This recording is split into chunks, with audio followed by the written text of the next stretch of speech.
Okay, greetings to everyone. Yes, good afternoon. Yeah, good afternoon. Dear authors and invited guests, welcome to the technical session 1C. Myself, Gargi Kalra, and this session would be moderated by me. On the behalf of Global Knowledge Research Foundation, it is my great pleasure to welcome you all to the 7th World Conference on Smart Trends in Systems, Security and Sustainability, World S4 2023, London, UK. The seventh edition of the conference is being organized in a hybrid mode. The physical event was held in London, UK on 21st of August 2023, and the virtual event is being held today through Zoom and tomorrow, that is 23rd and 24th of August 2023. I hope you will enjoy the interactive and knowledgeable sessions throughout the day.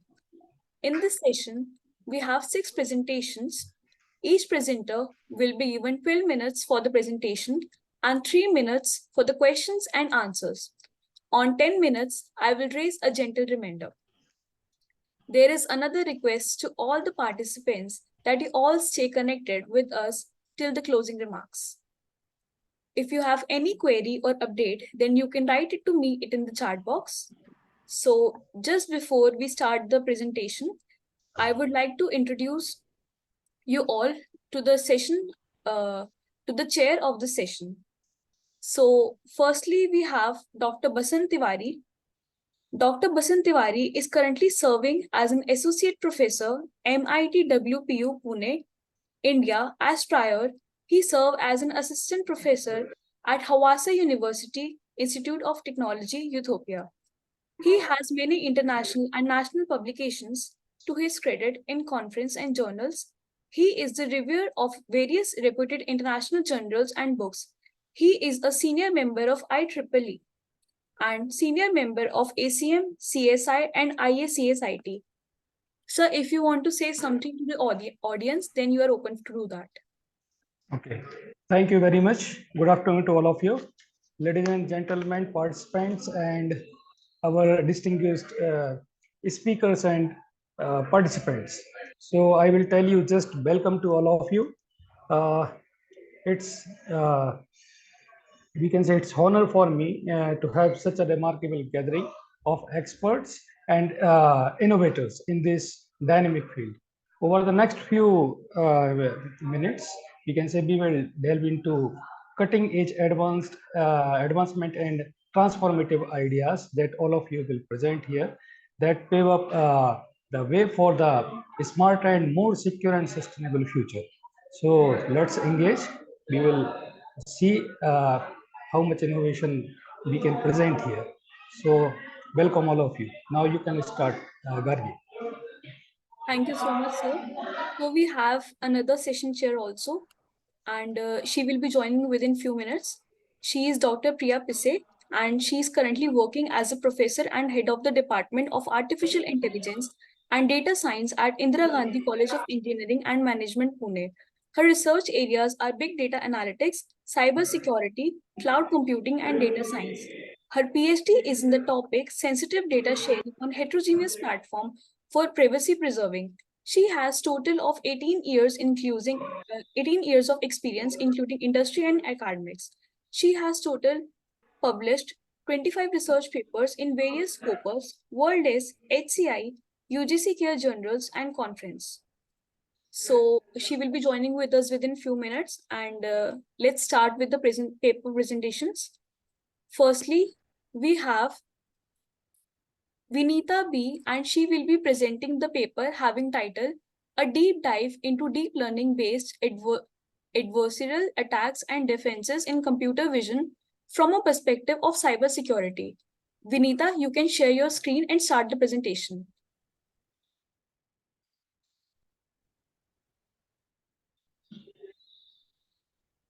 Good afternoon. Can you see my screen?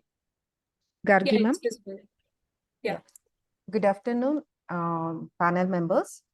I am Vinita. I am going to present my research paper, A Deep Dive into Deep Learning-Based Adversarial Attacks and Defense in Computer Vision from a Perspective of Cybersecurity. The agenda of today's conference is the presentation is Introduction to Adversarial Machine Learning, Threat Model, Machine Learning Process Attacks, Literature Survey, Merits and Demerits of Attacking Techniques, Image-Based Adversarial Attack, Different Attacks and Defense Mechanisms, Challenges, Conclusions, and finally, References. Moving to the introduction to the adversarial machine learning. So nowadays, machine learning plays a major role in applying the concept in different real world applications. So it like self-driving cars, biometrics, spam filtering, etc. So here the adversarial machine learning means it is an intersection of machine learning and cyber security, where the attackers is it is a study of the attacks and defense techniques against attacks on machine learning and that of the defense, how we can overcome those attacks. So as an enlightening example, let's take the image of a pig. If I give this image to a model, then the model is going to predict this image as a pig image. Whereas to this image, if I add little amount of noise, then whatever the resultant image I am going to get, if that image is given as input to the model, then model is going to misclassify it as an airliner instead of predicting it as a pig. Whereas for a normal human eye, we cannot predict it as for a normal human being, we can see it as a pig image only. But for a model, it is going to make the wrong prediction. It is indistinguishable from the human original image. So there are 4 threat models. The first one is poisoning attack, second is evasion attack, third is model inversion attack, and fourth is model extraction attack. So let's see each threat model one by one. Poisoning attack. This attack is going to happen during the training phase, where the attackers is going to put a poisoned image to the training set or make the model to make the corruption. Whereas second one is evasion attack. This is going to happen during testing phase. Here they are not at all tamper the ML machine learning model, whereas they are going to attackers is going to produce the adversary selected outputs. Next is model inversion attack. This is where their attackers is going to extract the private information as well as sensitive inputs by leveraging the output as well as the machine learning model. And the last one is the model extraction attack. So where they are going to extract the model parameters by querying the model.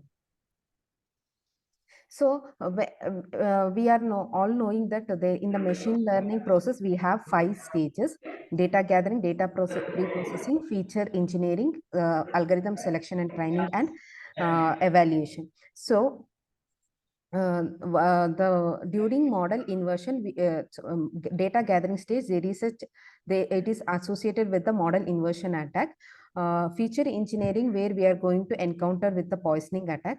Algorithm selection and training, where we are going to encounter the evasion attack. At the last stage deployment, we are going to encounter with the model extraction attack. So there are few literature surveys I have gone through, where these two are papers which are related to the evasion attack, where the attack is going to happen during the testing stage. So here in the first paper, they are basically working on the combination of steganography and watermarking techniques. In this method, their main objective is work with the multi-label targeted evasion attack. So in this method, what happens, we can the natural images can be easily detected by the deep learning based signal analysis. Whereas in the second paper, what happens, the objective is to reduce the misclassification of multi-target adversarial attacks, where the method, whatever the contribution done by the author, is very difficult to defend against the white box attack.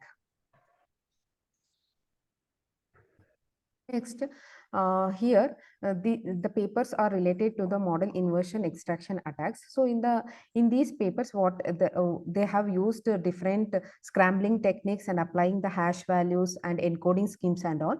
So all these methods, where we are going to get a limited amount of achievement against adversarial attack, but we cannot achieve more than that. So the merits and demerits of attacking techniques. So there are already existing few attacking methods which are standard. There is optimization method, gradient approach, iterative least likely class, and deep full. So there are it has its own merits and demerits. When it comes to the optimization method, where we are going to get the minimum rate of perturbation and generating the high quality adversarial examples is possible using the optimization method. Whereas this method, if you are using optimization method, the disadvantage is computation complexity is more and it fails to support the large data set. In the gradient approach, what happens, it is much faster than the optimization method, and it is going to help for the generating the high quality adversarial exam, but is the perturbation will be less, it is less optimal. Next is the iterative least likely class method. So where the we are going to get the fine perturbation rate, the quality is high quality samples can also be achieved in this method, but there is no fixed iteration unit. Next is the deep full. So where we can achieve the high efficiency, but there is no guarantee about the output generated samples. So next is the image-based adversarial attacks, where we have four categories. White box attacks. In this type of attack, the attackers have the complete knowledge about the target framework, input, they can, the architecture, the model parameters, everything. In black box attacks, where the attackers have limited knowledge on about the model. In the physical attacks, the attackers, they do not comprehend on the configuration and have a limited control over the model. The last one is the patch attack. It is one of the method where the attacker is going to limit the size of the perturbation. So coming to the summary of this different attacks and defense techniques, to overcome the attacks, whatever discussed so far, that is poisoning, evasion, impersonate, and inversion attack, there are few techniques which is going to be applicable as a defense method. That is data sanitization, where we are going to clean up the information, and we are going to, if they are deteriorating the system, we are going to remove those examples from the data set. Next is defense distillation, where in this method we are going, it is mainly based on the likelihood of the data, so which is based on probabilities level. The third one is ensemble method, where we are going to combine many classifiers and make it and made to find out the and eliminate the which is not which is adversarial one. Next is the differential privacy, where we are going to apply the randomized approach to protect our data. The final one is the homomorphic encryption, where we are going to apply the where we are going to apply operations over the encrypted data. So the challenges we are going to face with respect to the adversarial machine learning is evaluation of attack or defense performance, because there are so many attack, the work so far done has been with respect to, they are evaluating with respect to the success rate as well as accuracy, and few of the work they have, but the thing is we have to consider the size of the data set, the success rate as well as the accuracy. If they are going to correlate at the same time, in the future we can have to look into balance all the three at a single stage. Next is physical domain attacks. The whatever the attacks performing, that is physical domain attacks, where that is work only through online. If you are if you give that samples in the real world applications, it is going to make going to degrade the performance, as well as it is sometimes it going to reach near to zero. And so there must be a work has to be done with respect to the physical domain attack also. Next is the real time attacks. So real time, the most of the attacks, current attacks, are static one, where the defenders has to be worked on those in order to overcome those in the real world applications. Next is the generalization of defense strategies. There is no concept of generalization with respect to the attack as well as defense techniques. What happens means, one attack method what we are going to use can have a subsequent defense techniques. But if a new attack encounters in the future, there is no nothing, a concept like a generalization of the defense, where a defense method can overcome all type of attacks. That is one of the challenge.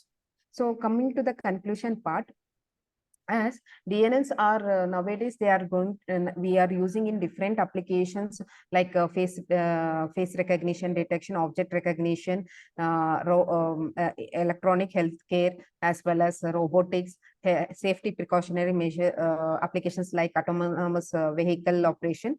So where this autonomous vehicles are the most highly anticipated applications, which is which is associated with the deep neural networks. So as the success goes high, there is a chances there is a much chances with respect to the security, privacy, confidentiality, and integrity of the model as well as the data. So the more research has to be done on getting the general adversarial attacks, which has to be developed, and we have to which need to be reliable with respect to finding out the defense techniques. And whatever the defense methods we are going to propose need to be established a balance between the accuracy, the precision of the deep neural networks before as well as after the training of the adversarial attacks. These are all the references. Thank you. Thank you so much, Vinita, for presenting your paper. And Dr. Basant Tiwari, sir, if you have any questions, then you can ask. Yeah, how can you use this technique for this in vehicular network, we can say? Nuclear networks, sir? Yeah, vehicular network. Vehicular network means yeah, you are showing in your conclusion, right? This technique can be useful for deep neural networks.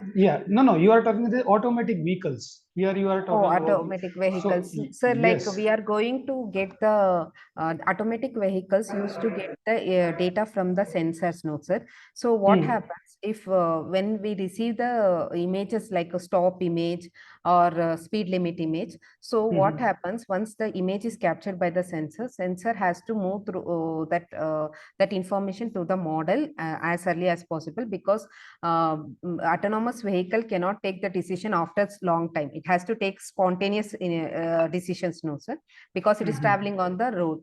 So once that model receives that information, it should check whether the image whatever captured by the sensor, it is perturbated or not. So once if it is model recognizes as it is a perturbator, then they have to not consider that image for the analysis. If it is not, it is going to process and find out whether the image for the image, whether it is a stop sign, speed limit sign, like that, sir. Okay. I have a curiosity. Can I ask you? Anyone else having? Yeah. Yes. Can I ask you if you have some experimental data of your talk, in the sense that I'm asking about some application, a concrete application, and also, for example, an evaluation of the accuracy with which you make such kind of things. Thanks. Experimental data. Do you have some experimental data? Sir, I have done the experiment on the using the art library, that is adversarial robustness toolkit. So where I have done with two types of attacks. One is FGSM attack and the PGT attack. So those attacks I can overcome with the help of three defense techniques, which is a spatial and Gaussian data distribution and feature squeezing methods. So if I do it separately, I'm not able to achieve to overcome that problem. So if I combine those methods like two at a time, then I am able to overcome this problem, and my model is going to detect it properly. That is, the prediction will be accurate.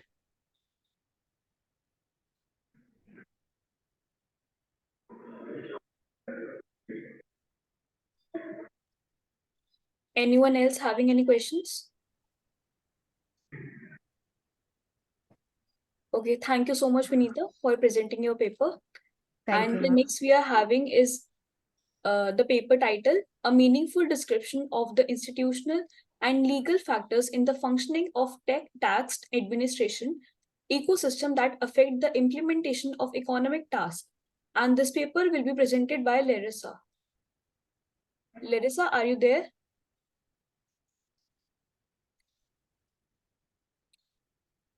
I think she is not present. So we should move to the next paper. That is securing the data using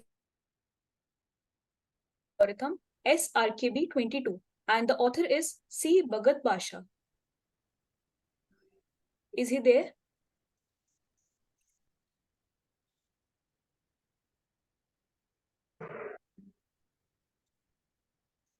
C. Bhagat Basha, are you there? Okay, so let's move to the next one. The next paper is Abduction, Abstract Degree and Urgency Matrix for Flexible Agile Higher Education Reform based on Edu-Informatics. And this paper will be presented by Kunohiko Takamatsu. Thank Is he you. there? Yeah. Yes. You can share your screen and start the presentation. Yeah. Wait a minute, please.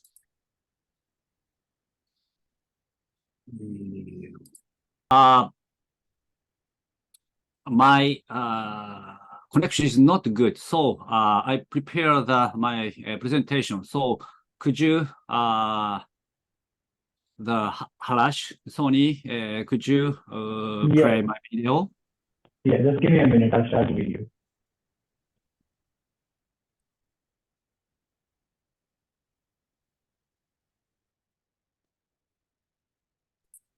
青井岸田、響伊藤、明伊藤、翔太郎今井、健一郎三成、正人大森、正雄森、and 安尾中田。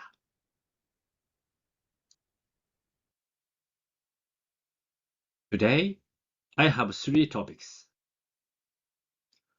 The first topic is introduction and research question. And the second topic is proposed abdomen. The third topic is conclusion.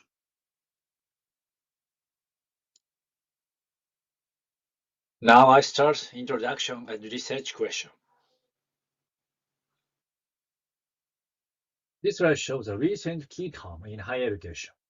Evidence-based education, EBE, institutional research, IR, learning analytics, LA, information and communication technology, ICT, digital transformation, DX. This slide shows the Society 5.0. Society 5.0 first spread into the business field through Japan Business Federation.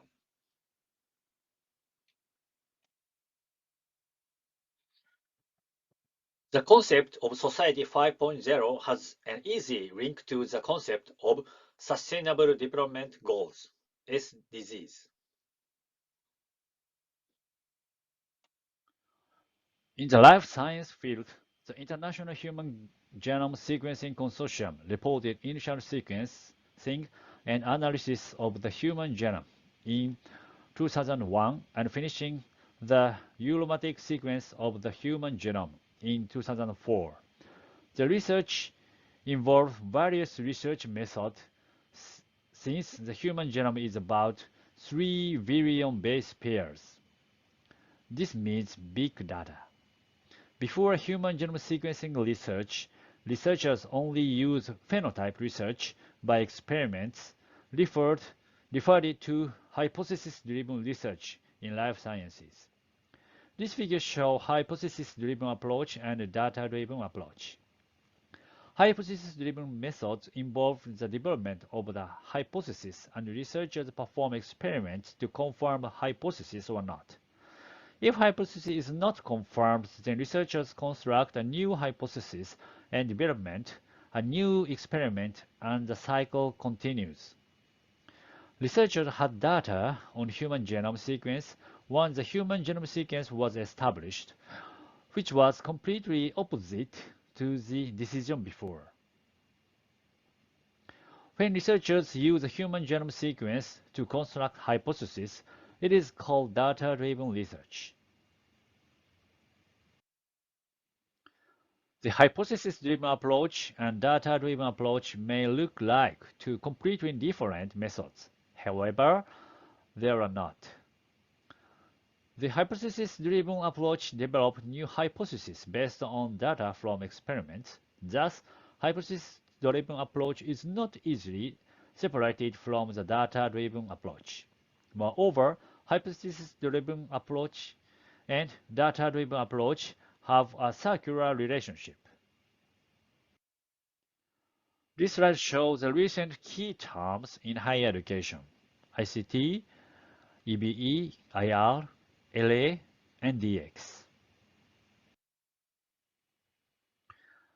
The situation described in the life science is also the same situation in the field of education. ICT education is important to the younger generation because of rapidly evolving technology. There have been recent international conferences and congress about ICT, one of them being this conference.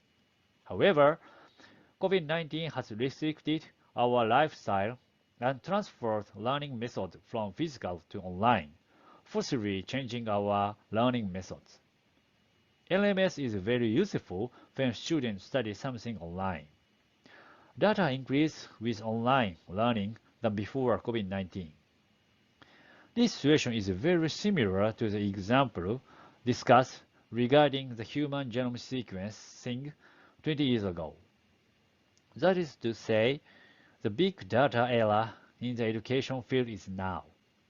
Therefore, data-driven education is in existence or will soon come.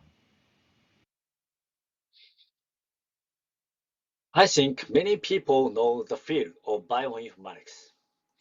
Bioinformatics is the word or field combination between biology and informatics.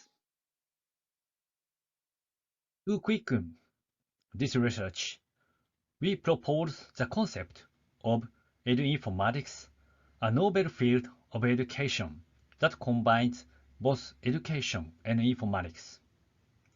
In 2018, the term is a portmanteau of education and informatics.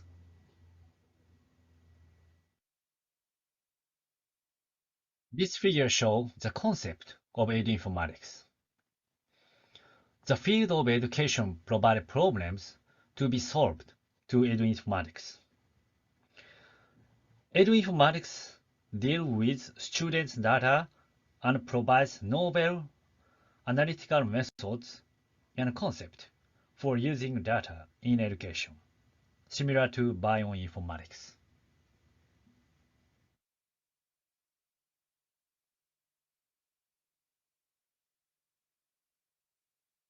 In this research, our research question is, how can we test a hypothesis using data in data-driven education in the big data era?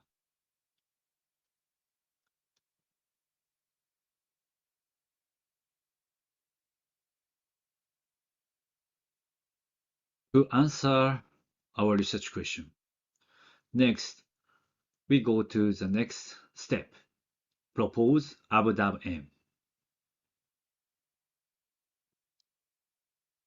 In a previous study, we performed university reform since 2017 at Kobe Tokyo University. We understand that eduinformatics is the basis of university reform, and university reform is a data-driven type of research.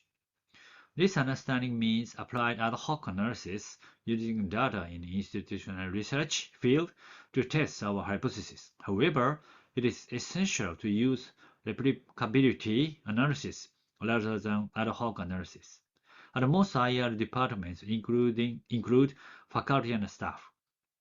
But abduction is not easy, which means replicability is difficult. So we propose ABDAM-M. ABDAM-M evaluates tasks based on urgency and abstractness.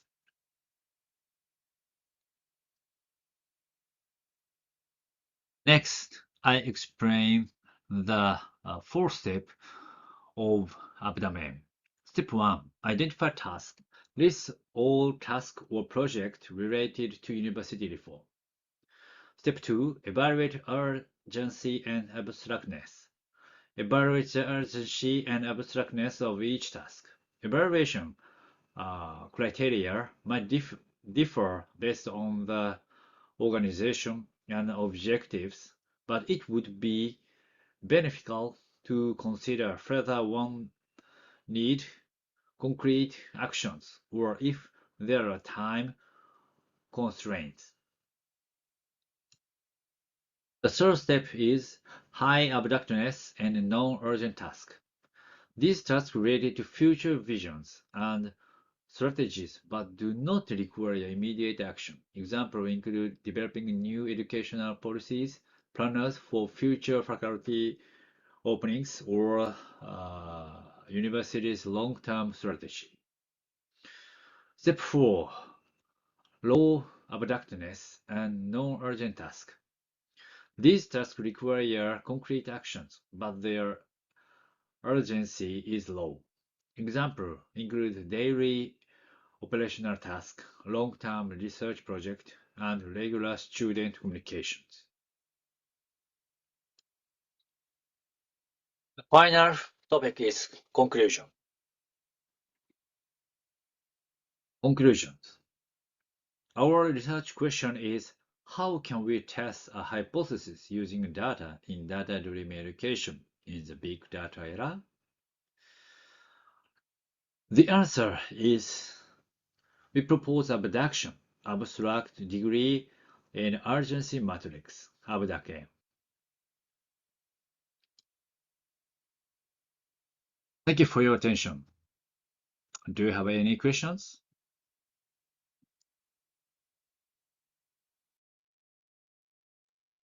If Thank you very anyone is much. having any questions, then you can ask.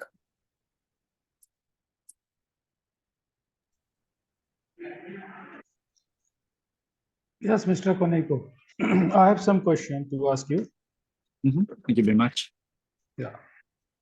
You have not considered the metrics to evaluate your model FDM. So what kind of performance metrics you will consider to analyze your method, especially for institutional research? So, you said actually, how do we evaluate these? Yes.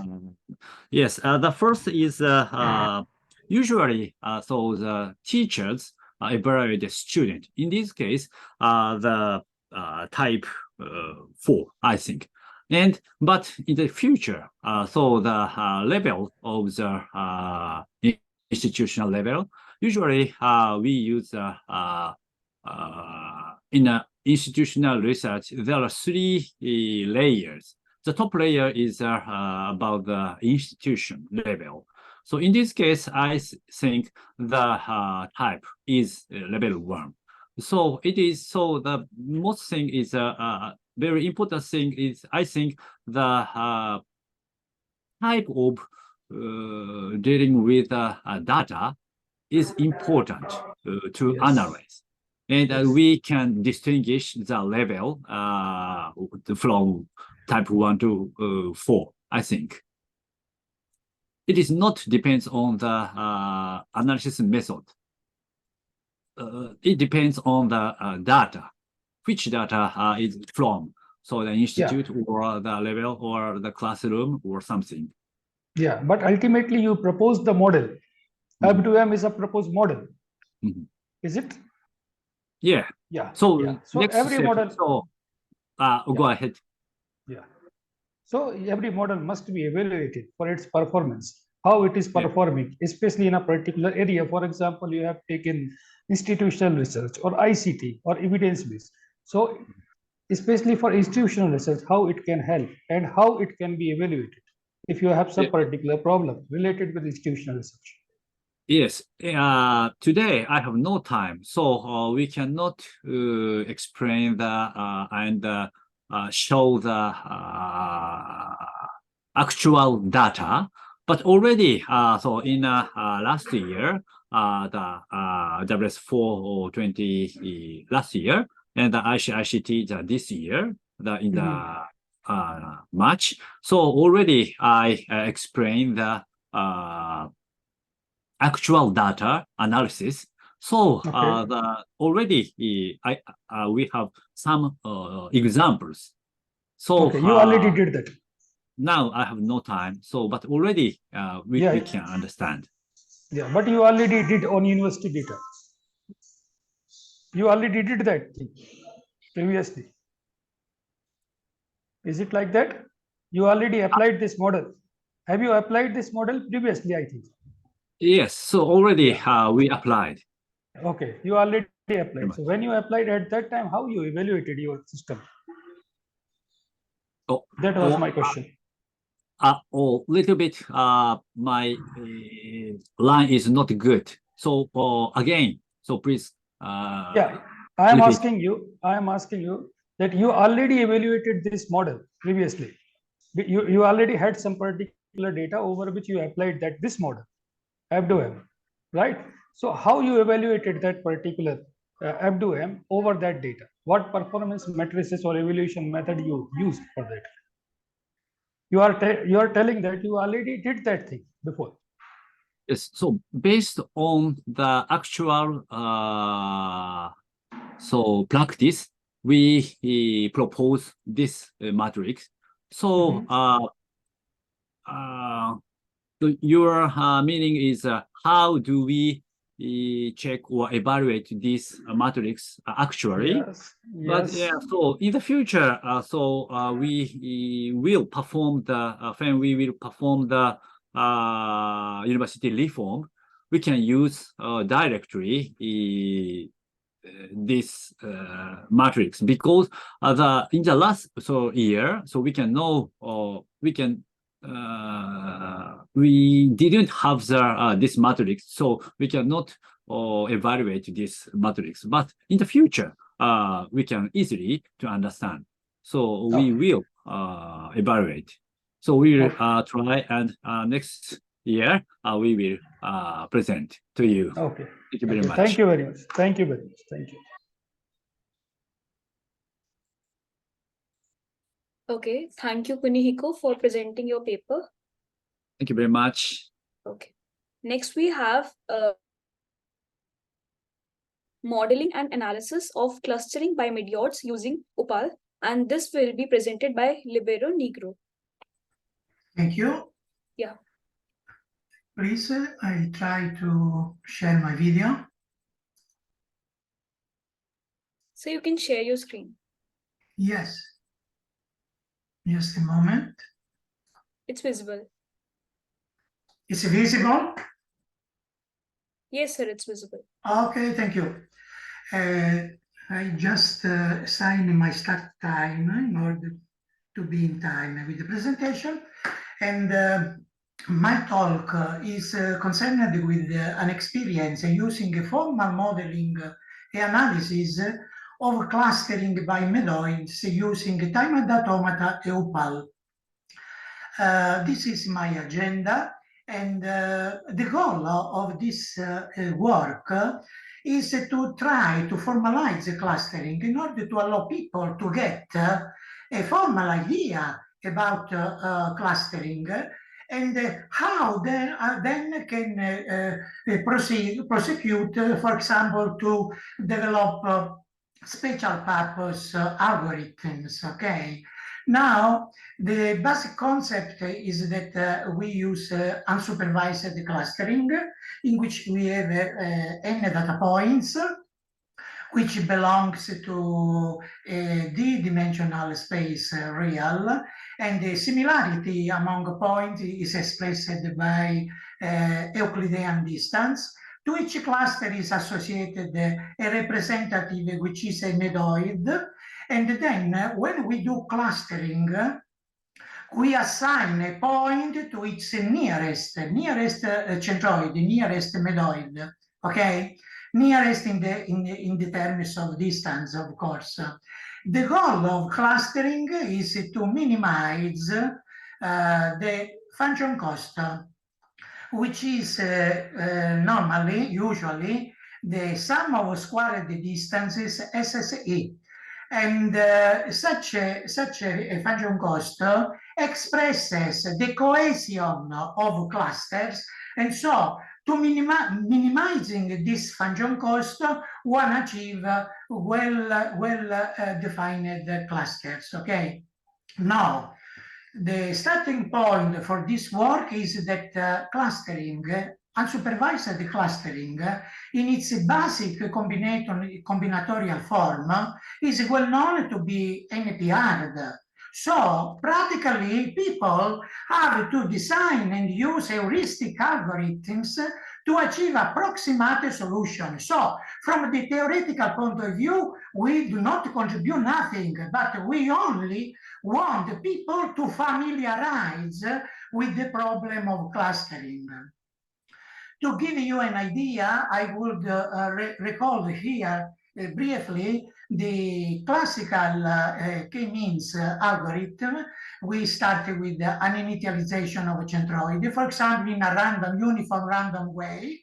Then we partition each point according to its nearest centroid. Then we prosecute by defining a new centroid medoid as the mean point of each cluster. And step 2 and 3 are repeated a certain number of times until convergence arrives, in the sense that the centroids stabilize, or a maximum number of iterations were executed. K-means strongly depends on the initialization of centroids.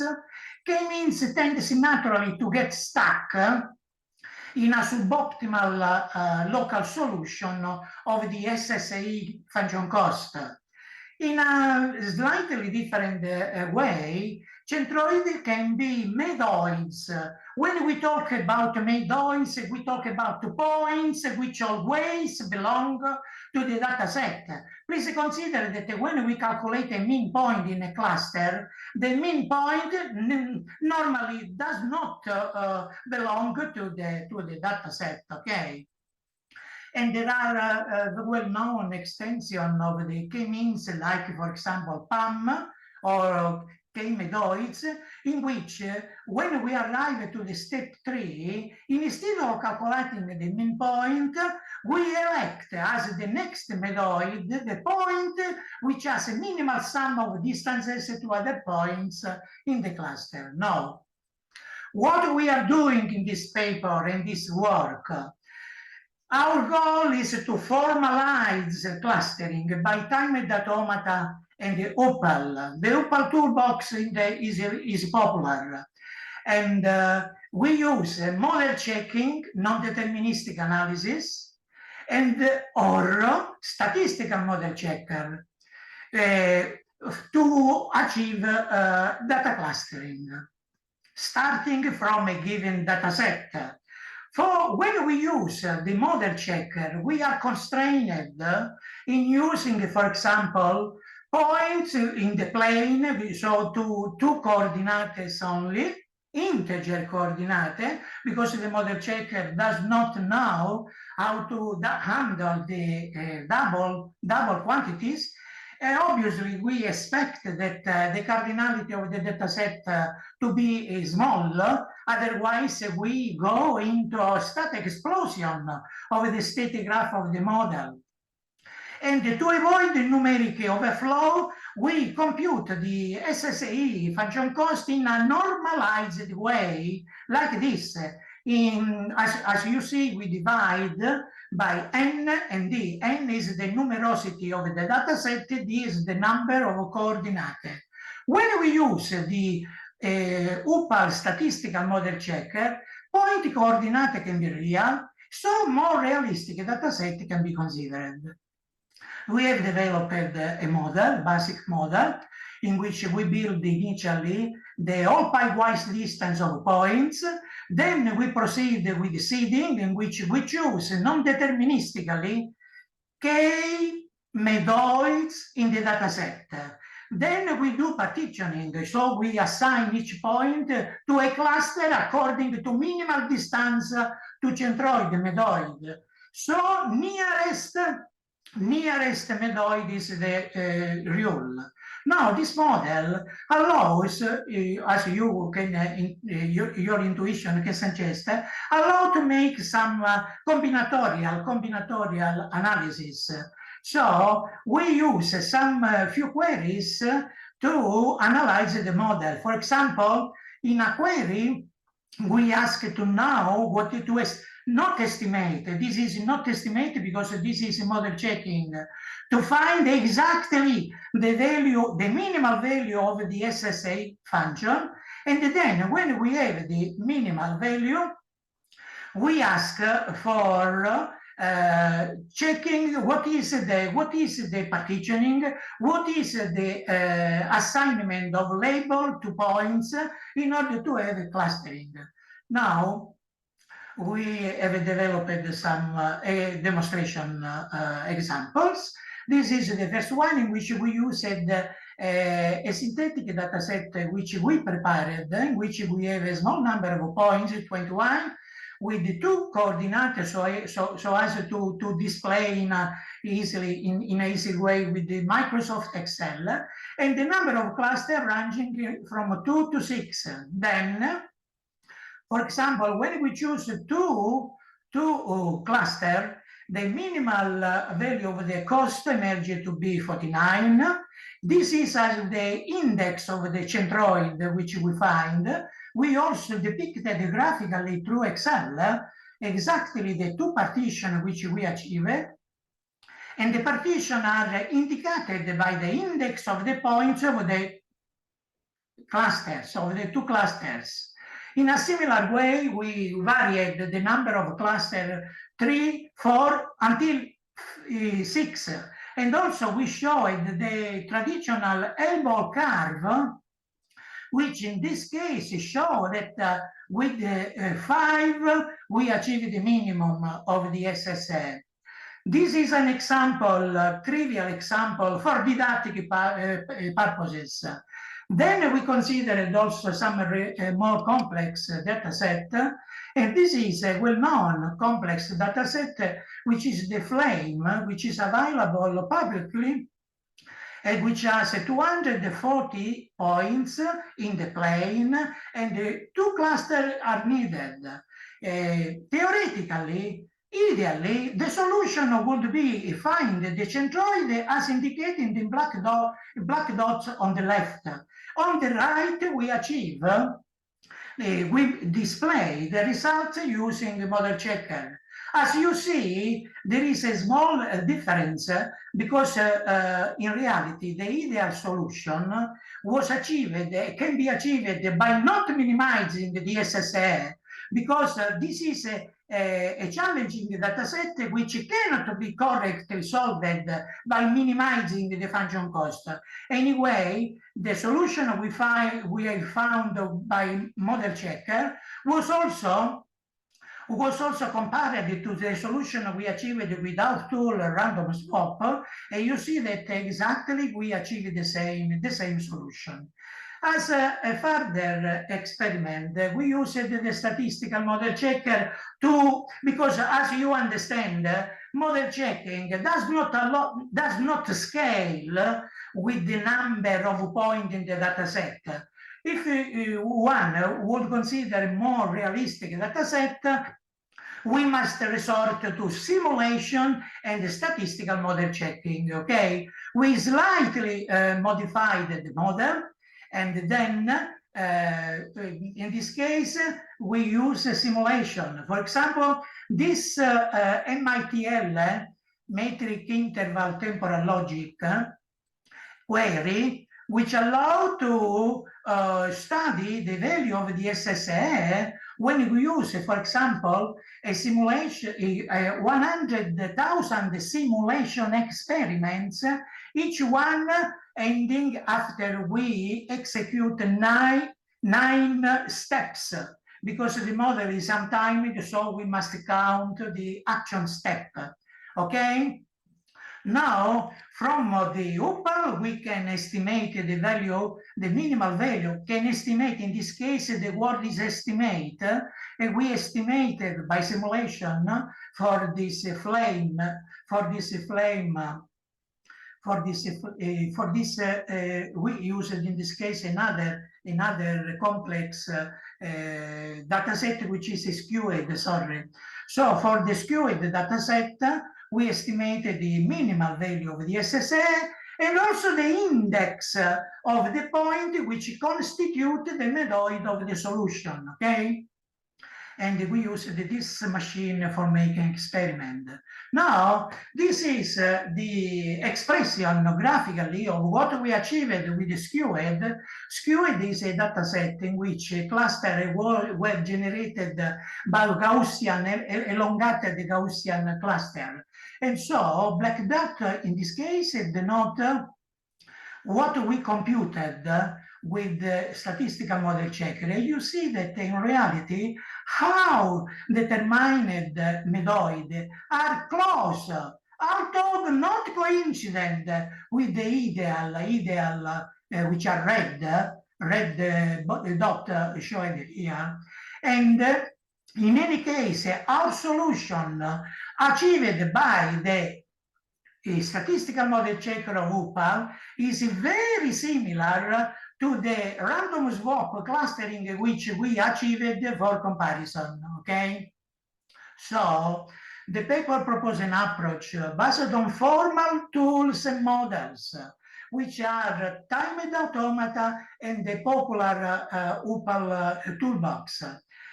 Obviously, the approach is not scalable when using the exhaustive model checker, which needs the use of integral data, integral coordinate, etc.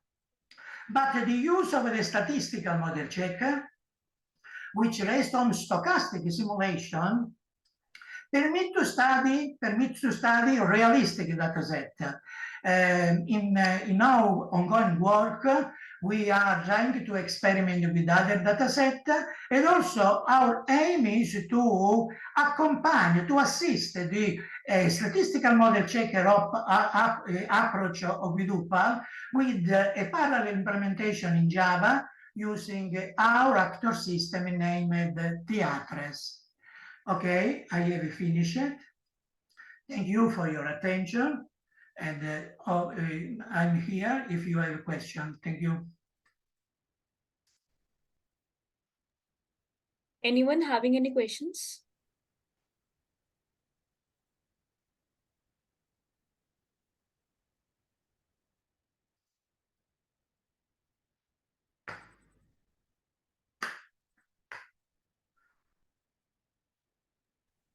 Okay, so thank you so much, sir, for presenting your paper. Thank you very much. The next paper we have is Yield Prediction of Rice Using Random Forest Algorithm with Geographical Information System. And this paper will be presented by Jane Christine. Good afternoon, and allow me to share my screen. Yes, you can share your screen.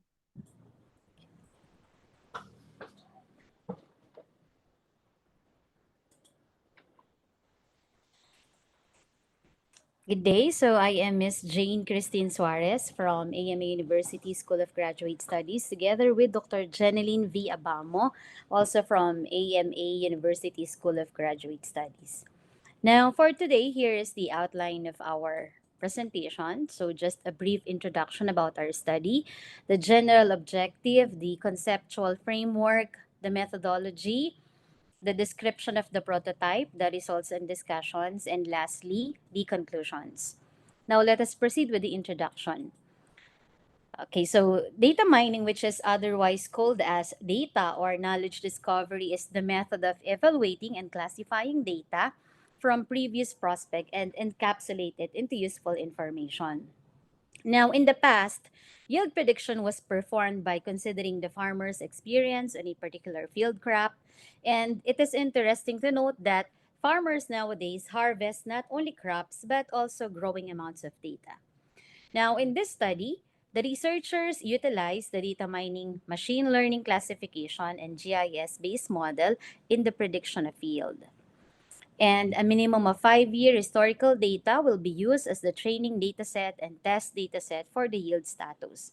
Now, for visualization, a spatial map will be provided to indicate the location of high and low status of the future yield. Now, for the objective of the study, the general objective of the study is to develop a framework in phase 1 and a yield prediction system in phase 2 that will serve as a basis for the decision making and implementation of policies, plans, and other projects of the Provincial Agriculture Office of Bulacan here in the Philippines. Now, for the specific objectives, number one is to be able to identify the different agricultural parameters that influence the rice yield in Bulacan or in the Philippines. And then the expected output would be the data set and the variable importance. Now, for the second objective, specific objective is to develop a framework for predicting the rice yield using the random forest algorithm. And the expected output in objective number 2 is the prediction model. Now, for specific objective number 3, we have to evaluate the accuracy, reliability, and validity of the model in rice yield prediction. So the output of specific objective number 3 is the precision, the recall, the F measure, the inter-rater reliability, the confusion matrix, the Cohen's kappa statistics. And lastly, the specific objective to be able to develop a yield prediction system using the most appropriate programming tool. So the output would be the yield prediction of rice and GIS-based model for the visualization. Now, for the conceptual framework, for the input, we have the following biotic, abiotic, agroclimatic, and parameters. So for the process, all of our inputs undergoes a data mining process such as gathering of data, selection of attributes, and finding patterns for prediction. And then next process would be the software development or the model using agile development. And lastly would be evaluation using accuracy and validity testing. And lastly, the output would be the yield prediction with the status such as high or low and the geographical information system for visualization. Now, for the methodology, now these are the steps involved in the predictive modeling phases employed by the researchers. We get the data, we clean, prepare, and manipulate the data, we train the model, we test the data, and then lastly, the prediction.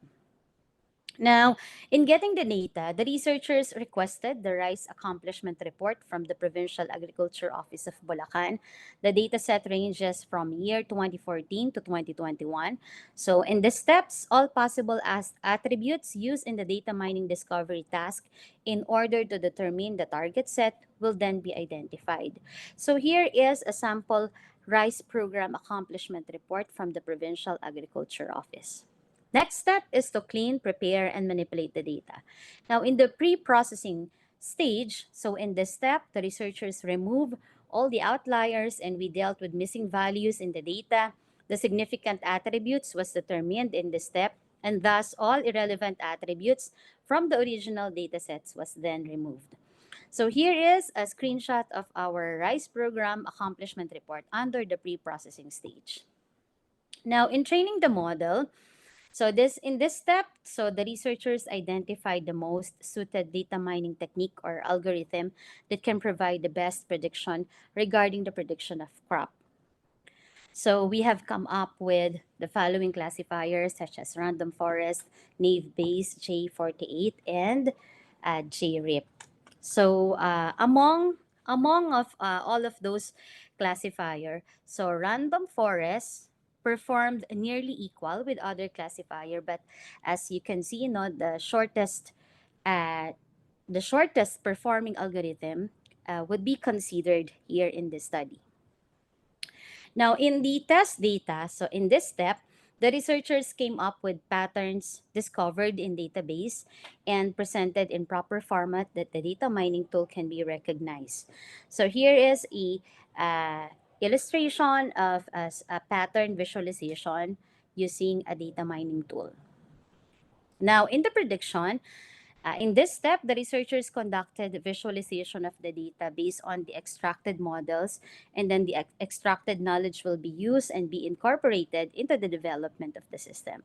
And lastly would be the description of the prototype. So here is just a simple visualization of the system that will be developed in phase 2. Okay, so here is the yield prediction. We selected the municipality, and we can also select the season, such as the wet season or it's either dry season. Now, here's the visualization of the graph, so we can easily identify in what particular province or municipality would be in high or low yield.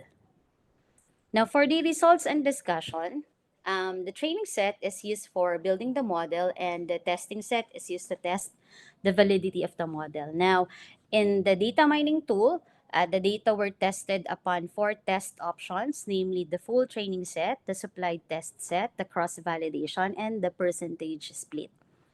Now, here is the results of the predicted data using the WECA. So we have here the kappa statistics of 0.7327.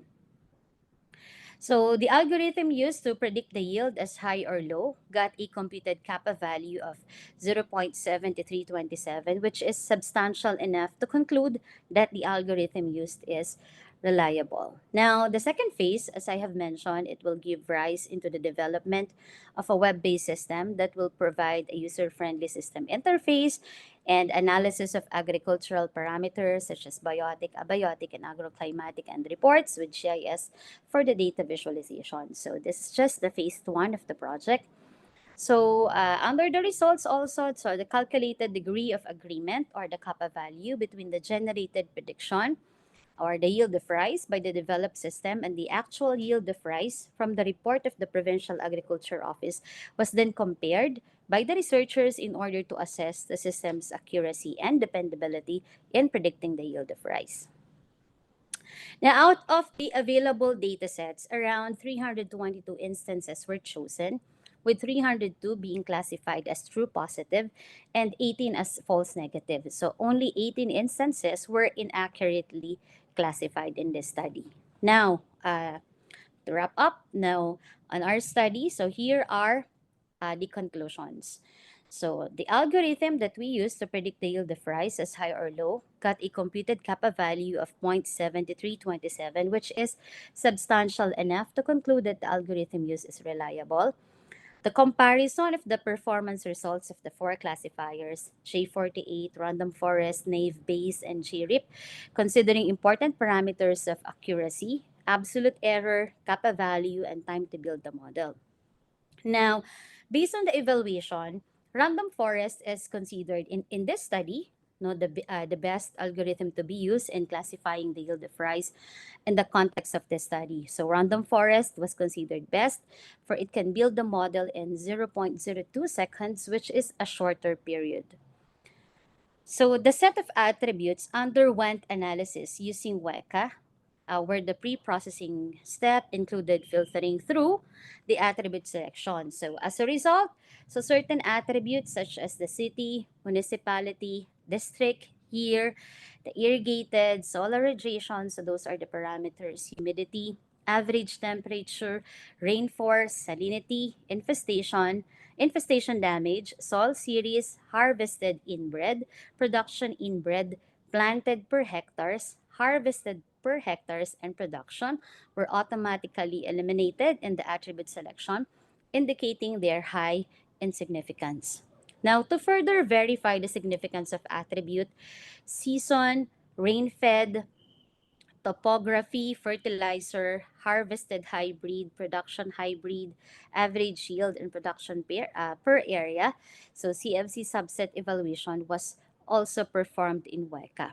Now, in greedy stepwise search method selection through cross-validation, 1 out of 10 folds season appeared 10%, and 2 out of 10 folds rain-fed is 20%.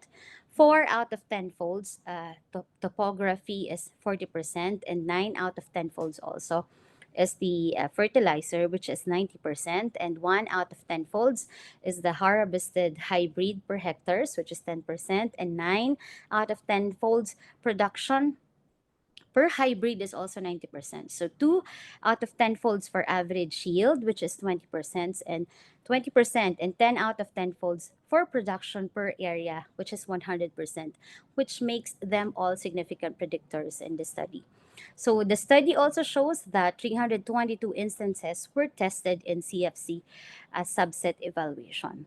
Now, it was observed that parameters such as the city municipality, the district year, irrigated, solar radiation, humidity, average temperature, rainfall, salinity, infestation damage, soil series, harvested, inbred, production inbred, planted per hectares, harvested per hectares, and production were significant predictors in WECA, while on the same method using tenfold cross-validation, the variable fertilizer was found to be 90% significant. And that would be all for our study. So thank you so much po.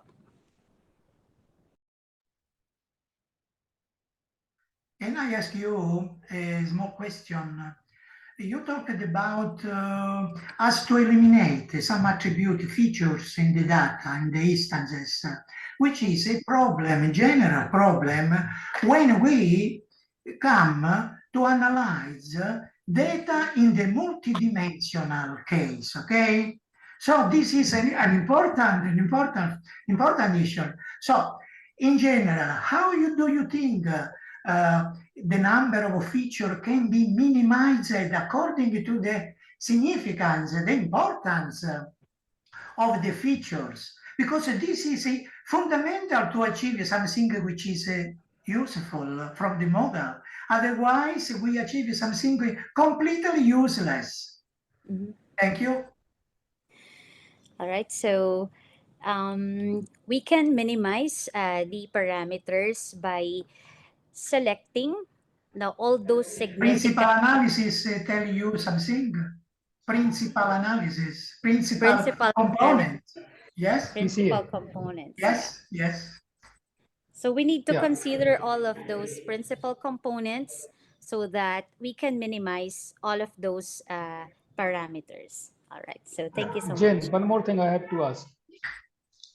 Yeah, thank you for your presentation. Zen, have you checked the model evaluation time? How much model evaluation time For the Vika took for each model, and for each and every algorithm that you have taken? yeah. So for the model execution time, so we have identified random forest to be the shortest execution time compared Are you to, sure? yes, in our study, yes. You Yes, have in to our study. you know you have a data size of 322 instances on. And have you checked the J48? J48, What was the time there? Model evaluation time especially. And what is the difference otherwise between random forest and J48? hang on, let me check on the execution time of J48, right? Right. Yes. Teka.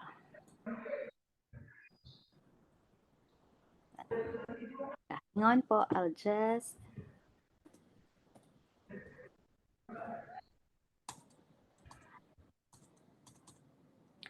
Okay, so for J48, here, the time to build the model in J48, here, in training set, hang on. Yeah. In training set, J48 is 0 seconds. And in supplied test set, that is also equal with random forest, 0.02 seconds. Are you sure both are same?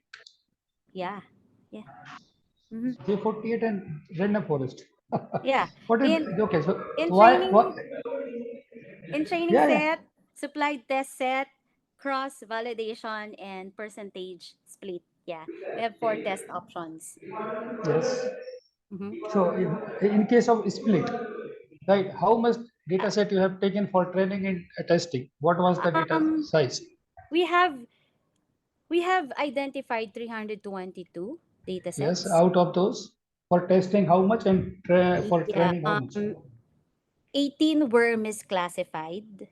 So that gave us 0.7327 kappa value, which is equivalent to substantial.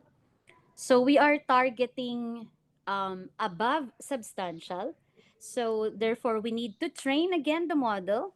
So as what our uh, participants have included, no, we need to perform principal analysis so we can minimize all of those parameters and be able to come up with a much higher kappa value. Yes. As well as which algorithm you have chosen for the attribute selection? It's random forest algorithm. For attribute selection. Attribute selection. A 3. Attribute selection. Attribute selection. Yeah. For attribute selection, we use CFC subset evaluation. Okay. And why and how these attributes are automatically eliminated? What was the parameter you have taken there? For what? How those attributes are automatically eliminated? You are telling that some attributes are automatically eliminated from there. Yeah, because based on the based on the data mining tool, when we run all of those parameters, we have found insignificant parameters. Maybe because the data were Have you checked the information gain and gain ratio? information Gain and gain ratio. gain and I'm sorry, Gain ratio. Gain ratio. gene ratio. Yeah. I haven't tried it yet. Okay. Please do it that also. Okay. Thank you Okay, very the much. information gain and gene Yeah. ratio. Gain ratio. Gain Gene ratio. ratio. Gene Yeah. ratio. Gain. How much percent you are gaining? Gain ratio. Gene ratio. Yeah. Yeah, The gain gene. ratio. So you have to check that. And you have to check the model evolution time for J48 as well as random forest. J48. Okay. And Okay. random forest. You must check it. All right. Okay. Noted. Noted. Thank Yeah. you. Thank you.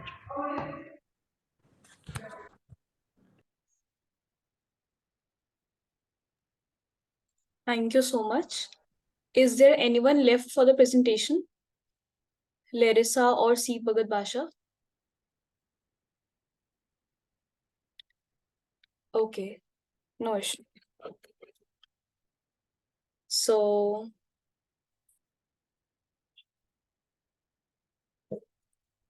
I sincerely thank our authors for their excellent presentation, contribution in the session, and all our participants for being a part of this international conference. I hope this session was informative enough. We, on behalf of the whole team, thank you for the support during the 7th version and all the previous 6 versions of the conference. We will be happy to have you in the 8th version in 2024. All the presenters would be getting their digital through email within 2 working days. Further, all the papers have already forwarded to the sprinter. The publication will be live within 6 months. Kindly cooperate with the team of World S4 2023. And we have Priya Pise ma'am with us. Ma'am, do you want to say a few words for this conference? Well, hello. Good afternoon, everybody. Good afternoon from India. I am really very happy, to witness such a great platform where ideas from all over the world, people come together and they use this particular canvas to exchange the ideas, and hence at last we want to, contribute to the economy of our own country. So I first of all would like to thank the organizers. They have called me for this wonderful conference, and I would like to congratulate all the authors for successfully presenting the papers. Thank you, Gargi. Thank you so much, ma'am. And my gratefulness for the session chairs, and I thank our session chairs for joining with the session. A token of appreciation to the chair on behalf of the whole team, WS4 2023, and Global Knowledge Research Foundation and partners. Thank you all for your valuable time. And I request you all to turn on the camera for a quick snapshot of the virtual conference.